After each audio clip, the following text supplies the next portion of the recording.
Halo, kembali lagi dengan Sandika di XND Tech Channel. Hari ini kita akan membahas sebuah handphone entry level terbaru yang dikeluarkan oleh Xiaomi, yaitu Xiaomi Redmi 9. Yang harganya itu berkisar antara 1,8 juta sampai 2 juta balik 1000. HP ini udah saya gunakan sekitar 1 minggu dan ini adalah pendapat saya. Kita mulai dari luarnya dulu. Bodinya didominasi bahan plastik dengan bagian belakang bertekstur ganda. Pertama mulus di bagian lingkaran sekitar modul kamera, lalu selebihnya ada pola sirkular yang bagus banget buat ngehalau fingerprint biar nggak nempel ke HP-nya. Warna yang saya ambil ini namanya Sunset Purple, yang menurut saya cantik banget karena gradasi warna dari biru ke ungunya. Pindah ke depan, terlihat sebuah layar 6,53 inci berponi, IPS dengan Corning Gorilla Glass 3. Layar IPS yang kita expect lah di range harga 1-2 jutaan. Viewing angle oke, kecerahan cukup, tapi emang sedikit kurang terang kalau dipakai outdoor menurut saya. Build quality-nya overall oke, tapi saya menemui hal yang kurang ngenakin di unit saya. Pada bagian kanan layar, sepertinya pengelemannya dilakukan dengan kurang baik, sehingga terdapat sisa lem yang memberikan rasa kurang nyaman dan mempengaruhi penampilan dari HP ini. Saya penasaran deh, apa masalah ini ada di unit lain juga atau cuma di unit saya aja? Jadi buat kalian yang pernah coba atau punya HP ini, boleh komentar di bawah tentang hal ini. Ada juga nggak di unit kalian? Untuk dapur pacunya, HP ini menggunakan MediaTek Helio G80, didukung RAM 3GB dan storage 32GB. Namun ada juga varian dengan RAM 4GB dan storage 64GB. Oh ya, storage-nya bisa di-expand dengan dedicated SD card slot ya, tanpa mengorbankan slot SIM. Now, oke. Mungkin sebagian dari Anda sama seperti saya. Nggak expect performa yang terlalu wow dari sebuah HP di range harga 1 jutaan. Tapi, wow.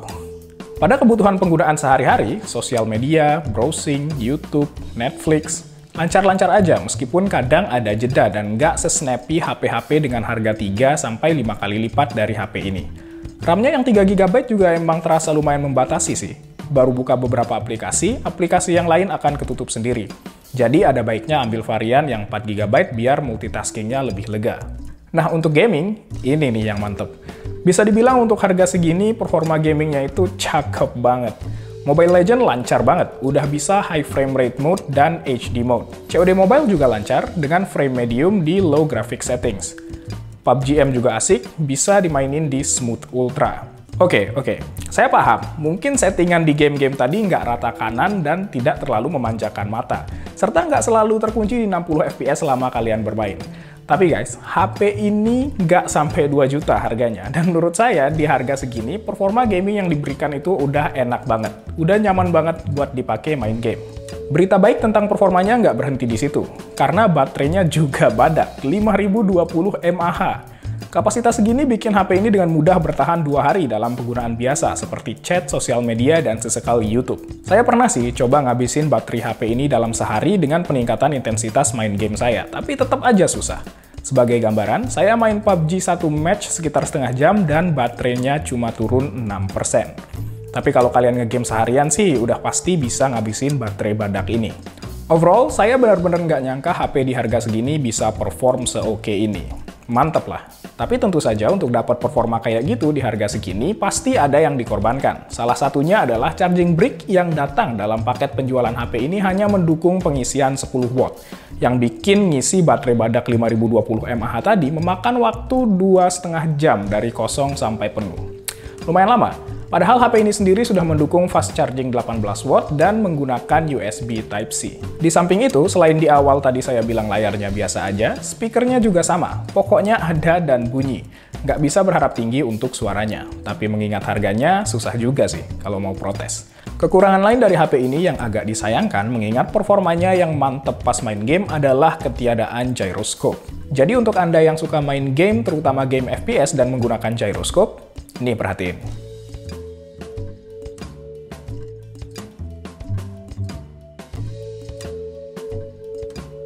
Gyroscope-nya sih ada, dalam tanda kutip, tapi cuma gyroscope virtual yang sepertinya disimulasikan dengan sensor yang lain di HP ini. Ya, sayang sih. Tapi kalau Anda bukan yang suka pakai gyroscope, harusnya ini nggak jadi deal breaker. Nah, udah puas bahas yang bagian depan, sekarang kita balik lagi ke belakang untuk bahas kameranya. Jadi untuk setup kameranya, HP ini memiliki 4 buah lensa. yaitu lensa utama 13 megapiksel, lensa ultrawide 8 megapiksel, lensa makro 5 megapiksel, dan sebuah depth sensor 2 megapiksel. Menurut saya sih fotonya ya seperti yang di-expect di kamera HP sejutaan lah, kualitasnya standar. Sensor utama 13 megapikselnya ngasih foto yang oke dengan warna yang masih enak dilihat. Mode HDR-nya juga ngebantu banget kalau lagi foto objek yang di fotonya ada langit kelihatan. Lensa ultrawide-nya surprisingly ngasih hasil foto yang lumayan bagus, namun sayangnya hasilnya kurang konsisten dengan lensa utama.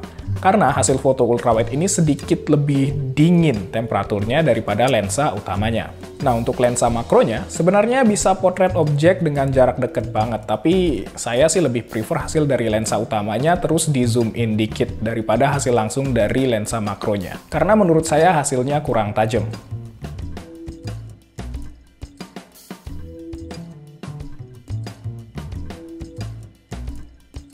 Fitur-fitur kameranya juga bisa dibilang cukup minim, yang fundamental ada semua sih. Tapi fitur tambahan kayak night mode atau yang lain gitu nggak terdapat di kamera HP ini. Tapi nginget harganya sih, ya sekali lagi susah buat protes, ini masih wajar.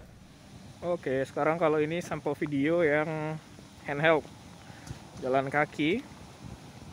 Emang iya sama ya, stabilization-nya harusnya nggak fantastis ya, karena emang ya harganya di kisaran 1 jutaan. Jadi ini sesuatu yang expected lah.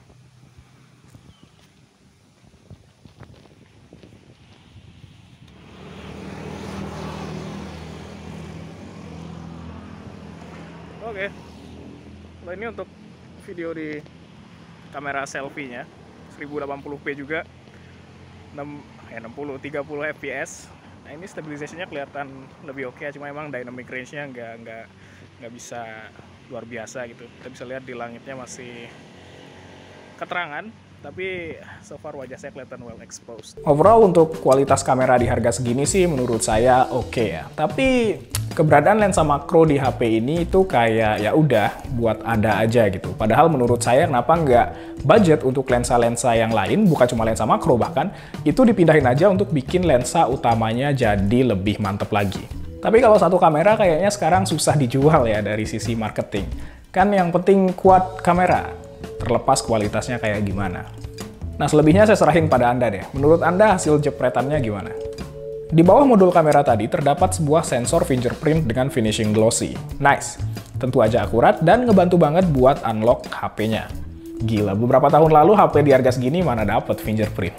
Untuk software, HP ini hadir dengan Android 10 dengan skin MIUI 11. Masih sama, banyak iklannya, tapi bloatware-nya nggak terlalu banyak. Fitur tambahan di HP ini nggak banyak, ya nggak bisa minta aneh-aneh sih di harga segini juga. Tapi tetap ada infrared blaster yang bisa bikin HP ini jadi remote control, dan terdapat headphone jack. Headphone jack sekarang jadi fitur tambahan nggak sih? Jadi untuk harga 1 juta mepet ke 2 juta, menurut saya HP ini cakep, karena di harga segini juga nggak bisa minta macem-macem. Namun Redmi 9 udah ngasih saya pengalaman yang lumayan memuaskan. Performa mantep, baterai awet, kameranya cukup, desainnya cantik. Jadi kalau yang lagi cari HP di kisaran 1 juta mepet ke 2 juta, bolehlah lirik si Redmi 9 ini. Paling kekurangan yang major sih kalau Anda suka main game dengan gyroscope. Anda nggak bisa lakukan itu dengan nyaman di HP ini sehingga harus ngeliat HP tipe yang lain. Sekian review tentang Xiaomi Redmi 9 kali ini, kita jumpa lagi di video berikutnya.